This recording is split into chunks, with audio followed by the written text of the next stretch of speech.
Les filles tenaient un ours en peluche et la lettre. Le juge n'était pas prêt pour la vérité. Imaginez être un juge puissant, craint par les criminels et respecté par la loi. Mais soudain, 3 petites filles entrent dans votre salle d'audience, ne tenant rien d'autre qu'un ours en peluche, un chaton et une lettre scellée de quelqu'un à qui vous ne vous attendiez pas. Maintenant, le monde regarde tandis que l'homme le plus dur de la salle se brise dans le silence. Car derrière cette lettre se cache un secret si déchirant qu'il met la justice à genoux. Restez avec cette histoire et si elle touche votre cœur ne serait-ce qu'une fois, n'oubliez pas de vous abonner pour plus d'histoires qui comptent. C'était un mardi matin pluvieux et la salle d'audience sentait le vieux bois et le café. Le juge, assis sur son banc, était sévère et silencieux, ses yeux froids et distants tandis que le prochain dossier atterrissait devant lui.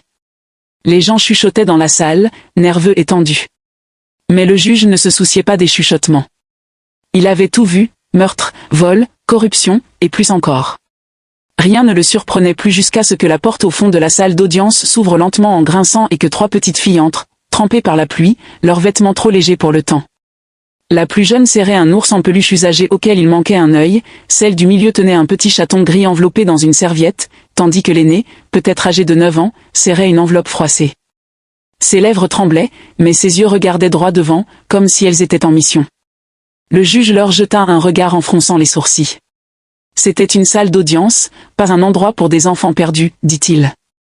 Mais avant qu'ils ne puissent finir, les filles avancèrent droit dans l'allée, lentement, silencieusement, leurs pas résonnants. Dans la salle, la foule se tut. Le procureur abaissa son stylo. L'avocat de la défense resta figé, même les gardes semblaient incertains de ce qu'ils devaient faire. Les filles atteignirent le devant de la cour et l'aîné parla.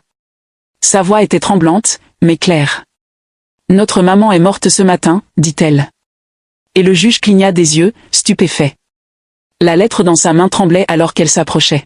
« Elle a dit de vous donner ceci, monsieur. » Le juge fixa sa main, sans bouger, sans respirer, puis tendit lentement la main et prit l'enveloppe.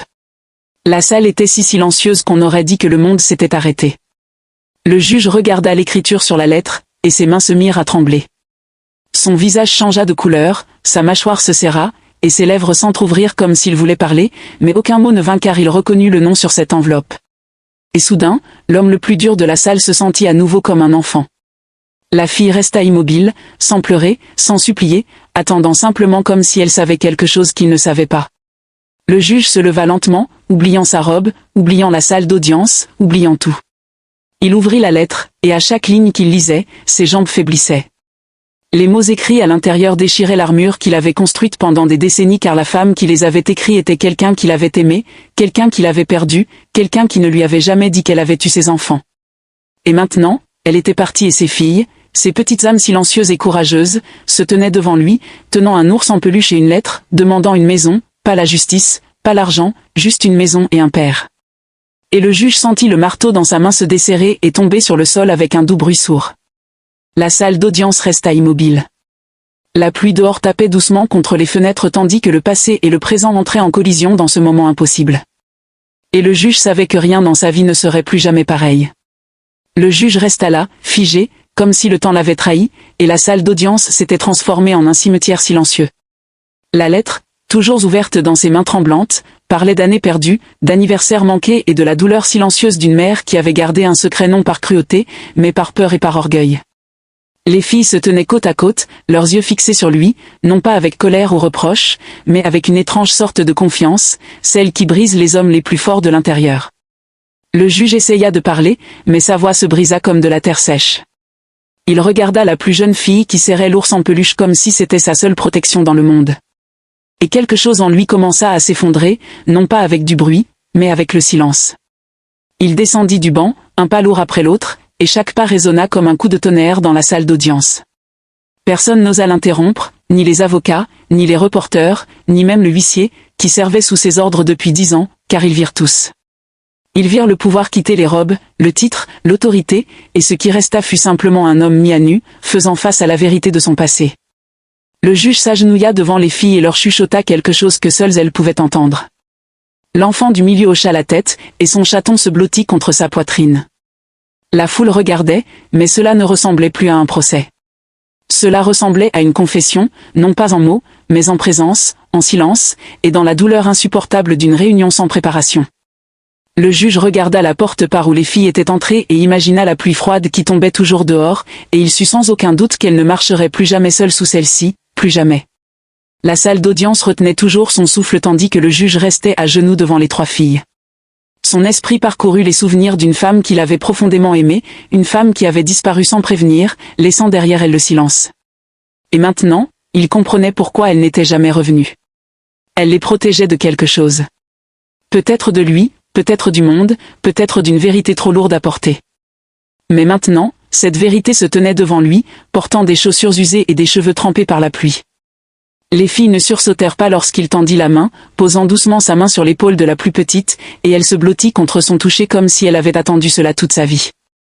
L'aînée lui tendit le reste de la lettre, la partie que leur mère avait dit de lui donner une fois qu'elle l'aurait trouvée.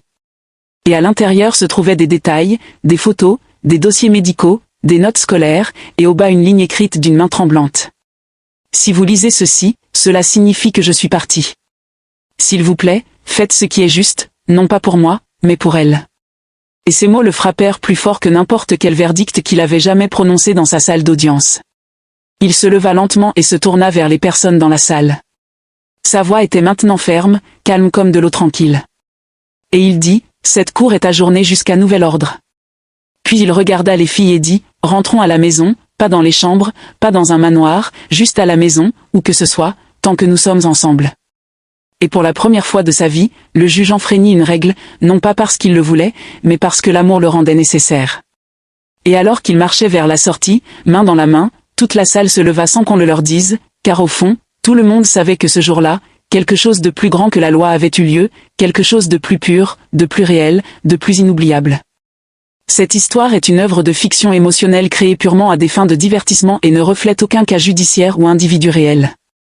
Les personnages et les événements sont imaginés pour inspirer l'empathie et la prise de conscience tout en maintenant un respect total pour le système judiciaire.